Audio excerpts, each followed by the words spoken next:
നിങ്ങളൊരു ബി.പി പേഷ്യൻ്റാണ് എന്നാലേ ഈ ഒരു ചമ്മന്തി ട്രൈ ചെയ്യാൻ മറക്കരുത്. അതിന് വേണ്ടിയിട്ടേ ഒരു 1/2 ടേബിൾ സ്പൂണ് വെളിച്ചെണ്ണ ഒഴിച്ചിട്ട് ഒരു 10-15 ചെറിയുള്ളി നന്നായിട്ടൊന്ന് വഴറ്റിയിട്ട് മാറ്റി വെക്കാം കേട്ടോ. അതേ ചട്ടിയിൽ അതേ വെളിച്ചെണ്ണയിലേക്ക് നമ്മൾ ബാക്കിയുള്ള ഇൻഗ്രീഡിയൻസ്, അതായത് ഉഴുന്ന് പരിപ്പ് ഇട്ട് കൊടുക്കുന്നുണ്ട്, ഒരു കുറച്ച് പുളി ഇട്ട് കൊടുക്കുന്നുണ്ട്, ഒരു 2-3 വറ്റൽമുളകും കാന്താരി മുളകും, നമ്മൾ കൊത്തവരല്ലേ പച്ച, നമ്മൾ കളർ ഉപ്പേരിയൊക്കെ വെക്കുന്ന അതും തേങ്ങയും കൂടിയിട്ട് നന്നായിട്ടൊന്ന് വഴറ്റി കൊടുക്കാം കേട്ടോ. അപ്പോൾ കൊത്തവരേൻ്റെ ഇമ്പോർട്ടൻ്റ് എന്താണെന്ന് മനസ്സിലായില്ല. ബ്ലഡ് ഷുഗർ ഉള്ള ആൾക്കാർക്ക് ഭയങ്കര ബെസ്റ്റായിട്ടുള്ള ഒരു സാധനമാണ് ഇതൊക്കെ ഉപ്പേരി വെച്ച് കഴിക്കുന്നത് കേട്ടോ. ഇനി ഹൃദയ സംബന്ധമായിട്ടുള്ള ഒരു ഇതാണെങ്കിൽ അതിനും നല്ലതാണെന്ന് പറയുന്നത് കേൾക്കാം.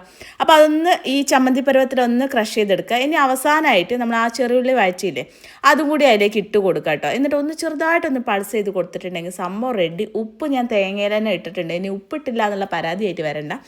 ഉണ്ട ഉരുട്ടിയിട്ടേ ചോറിൻ്റെ കൂടെ ബെസ്റ്റ് സാധനമാണ് കേട്ടോ. മസ്റ്റായിട്ടും ട്രൈ ചെയ്യുക. ട്രൈ ചെയ്ത ശേഷം ഫീഡ്ബാക്ക് അറിയിക്കാൻ മറക്കരുത്. വീഡിയോ ഇഷ്ടപ്പെട്ടിട്ടുണ്ടെങ്കിൽ ഷെയർ ചെയ്യാനും സപ്പോർട്ട് ചെയ്യാനും